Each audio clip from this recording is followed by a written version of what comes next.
Salut à tous, ravi de vous retrouver sur canalturf.com pour évoquer le programme de ce jeudi 3 novembre, Quintet Plus sur l'hippodrome de Chantilly et sa piste en sable fibré, une épreuve qui s'adresse uniquement aux femelles. Ma préférée pour cette course sera le numéro 4 Arcadia, qui vient de prouver sa forme en faisant l'arrivée d'une épreuve de même facture, le Grand Prix, le Grand Handicap des femmes jockeys, disputé récemment à Saint-Cloud, épreuve où elle affrontait notamment les mâles. Une confirmation est ici attendue, même si elle manque de référence sur le sable. On lui opposera le numéro 1 Sans Peur qui est toujours à la recherche d'une première victoire dans les Quintés Plus, mais sachez qu'elle affiche 4 places en 6 quintés courus.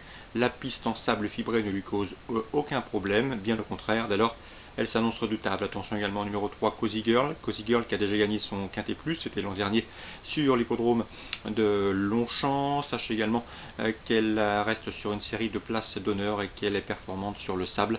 Confiée à Christophe Soumillon, elle s'annonce redoutable. J'ai également retenu en bon rang le 14, Lasting Melancholy, qui a terminé 4e d'un handicap disputé sur la PSF dernièrement à Deauville. Preuve de son aptitude à cette surface. Elle dominait ce jour-là 3 de ses rivales du jour. Une confirmation est ici attendue. Je retiendrai aussi le numéro 2 Falcolina, qui avait remporté le prix Lifarita, un Quintet Plus disputé courant avril sur ce tracé. Mieux vaut donc s'en méfier.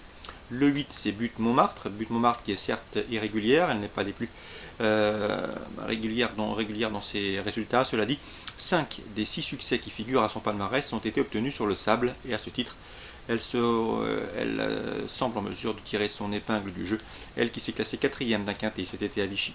Attention également au numéro 15, Skipperia, qui retrouve la PSF de Chantilly qui lui convient, puisque les 2 dernières victoires qui figurent à son palmarès ont été obtenues sur cette même PSF de Chantilly. C'était en début d'année, en janvier et en février. Je retiendrai aussi le numéro 9, Fille d'Avril, qui vient de prouver sa bonne forme en se classant 2e d'un handicap disputé récemment sur le sable de Pornichet. Elle avait également terminé 4e d'un quintet à cran courant septembre, preuve de sa compétitivité à ce niveau. Résumé chiffré pour ce quintet du jeudi 3 novembre, 4, As, 3, 14, 2, 8, 15 et 9.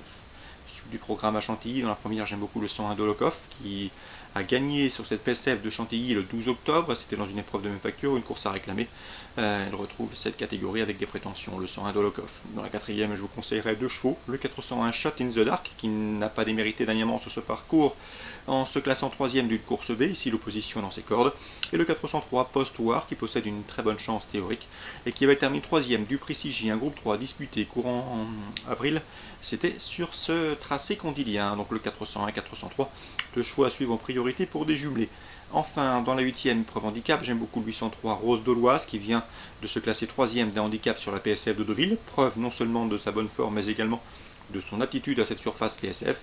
Ici, avec la décharge du performant Clément Lecoeuvre, elle s'annonce redoutable. Le 803 Rose Doloise, résumé pour Chantilly, le 101 de Locoff, 401 403 et 803 Rose Doloise. Fontainebleau en réunion 3. Dans la 3e, je vous conseille le 301 Norman Quinn qui a gagné sa dernière course à réclamer. C'était courant septembre à Vichy. Il retrouve cette catégorie avec de sérieuses prétentions. Et dans la 6e, j'aime beaucoup 2 chevaux. Le 601 Caïman Land, 2 courses en obstacle, 2 victoires. Une confirmation est aussi attendue, même s'il lui faudra redouter le 604 Boyo qui débute sur le steeplechase avec la ferme intention de s'y mettre en évidence d'entrée de jeu. 601, 604 et 301, ça c'est pour Fontainebleau en réunion 3. On va passer maintenant à Reims, réunion 5.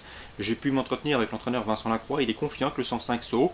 La jument pour ses débuts sur notre sol l'a gagné très facilement avec de la marge sur les programmes de Chartres récemment. Elle va débuter corne droite, mais pas de souci d'après son entraîneur qui l'a essayé avec, dans les virages à droite et ça ne pose aucun problème. Elle est pratique, elle est dans un parcours, elle peut aller devant comme attendre. Elle peut, d'après lui, confirmer ce dernier succès, même s'il redoutait beaucoup le 101 Superfez, un Italien confirmé sur notre sol. Attention également aux 5 ans en Barry, qui possède également une belle chance théorique. Donc le 105 So qui s'élance avec la confiance de Vincent Lacroix.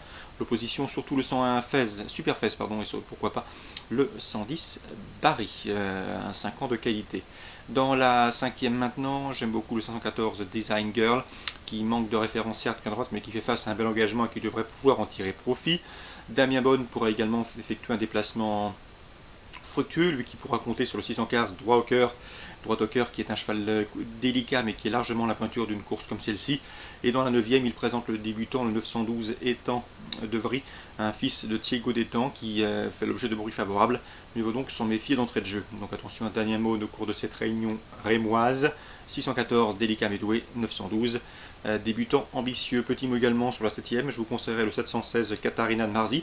C'est vrai qu'elle affiche 0 succès en 13 courses courues, mais attention, elle a pas mal d'atouts dans son jeu. Elle est confiée à Mathieu Abrivard, elle fait face à un bel engagement au plafond des gains, elle est également performante, voire même très performante sur les parcours col à droite. Sachez également qu'elle est confirmée sous la selle, elle a couru 9 fois trop montée. Résultat, 6 places de deuxième, 1 place de troisième. Vous l'aurez compris, elle mériterait amplement d'ouvrir son palmarès dans ce 7ème rendez-vous, le 716 Katarina de Marzi. Voilà pour les infos de ce jeudi 3 novembre. Bonjour à tous, rendez-vous demain pour une nouvelle émission.